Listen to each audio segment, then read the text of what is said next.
Hi, it's Joan. This week we're looking at playing in no trumps. Some people really hate playing in no trumps because they're worried that if they lose the lead, they won't get back in. Well, this is a horrible reality, but it all comes down to the plan that you make in the beginning.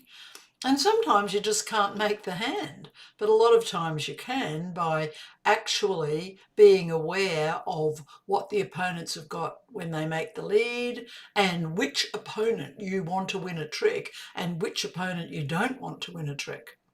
So when you make your plan, in that plan would be for extra tricks, promotion, length, or the finesse, or maybe a combination of more than one of those three techniques.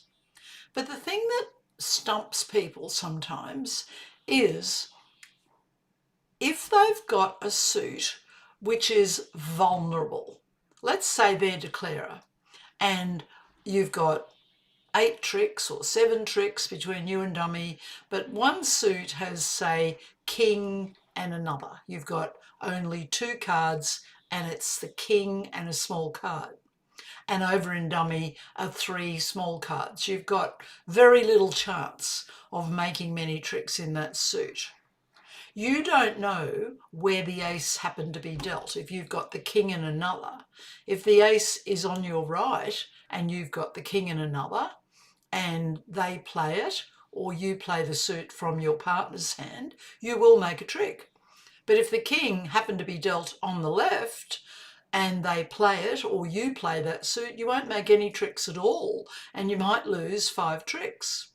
So at a point like that, when you've got what's called a vulnerable sort of holding in a suit, you need to identify which of the opponents could be the danger hand. What's a danger hand? A danger hand is one that you don't want to win a trick so that they could threaten by playing through your king and another. You don't want your right-hand opponent to win a trick and then switch to that suit where you've got to choose whether to play your king or not. So identifying a dangerous opponent is quite a hard thing. It doesn't always mean that the dangerous opponent is the one who led the long suit in the first place. It's often their partner who might win a lead and be able to play and force you to play second to a trick, not fourth to a trick. So identifying the danger hand is really an important aspect of making your contract, breaking the communication between the opponents, and manipulating your card play if you can try to stop the danger hand winning a trick. It all sounds very complicated, but try the hand I've given you and see what I mean. Have a good week, everyone.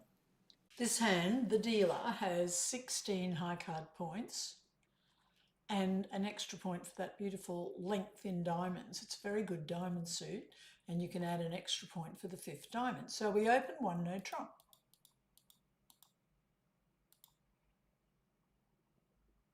We are now in game in no trumps. And on the 5 of hearts lead, we make a plan. The contract is going to come down to how many tricks we can take in diamonds and where the king of diamonds is. So in terms of counting winners, we've got 2 spade winners, 1 heart winner, 2 club winners, that's 5, 1 diamond, 6. We need to take 3 more tricks in diamonds at least. So we don't know where the king of diamonds is, but the worry is that they've led the 5 of hearts. That's a long suit. We don't know where the king, the queen, or the 10 or the 9 of hearts are. So we would do the rule of 11, which is 5 from 11 is 6. 1, 2, 3. There are 3 cards out above the 5. Cover it with the 6. And the question now is, do we win the ace or do we duck the ace? The answer is that we win the ace. We also need to diagnose who is the danger hand out of east or west?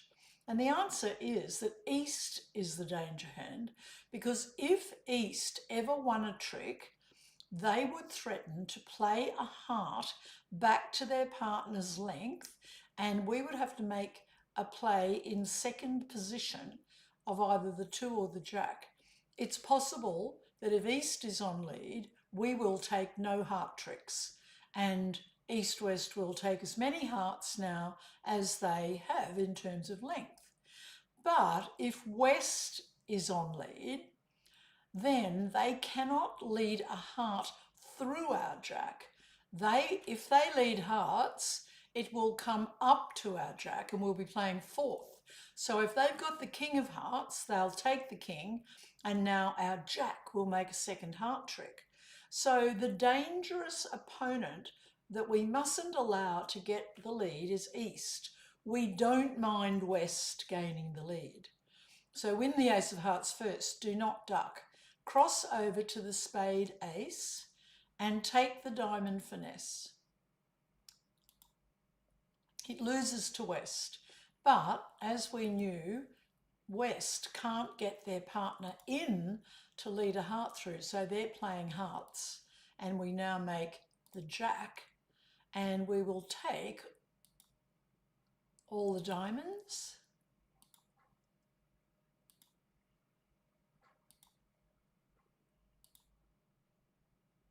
and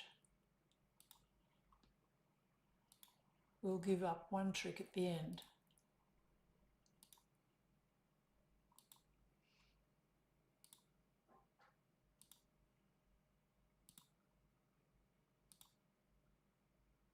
So we made 10 tricks.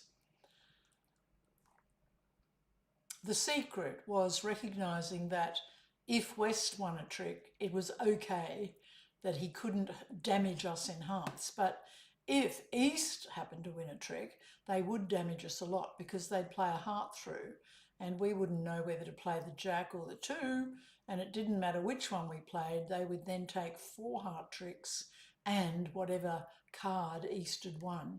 But keeping East off lead and allowing West to be on lead, that was fine, and we made 10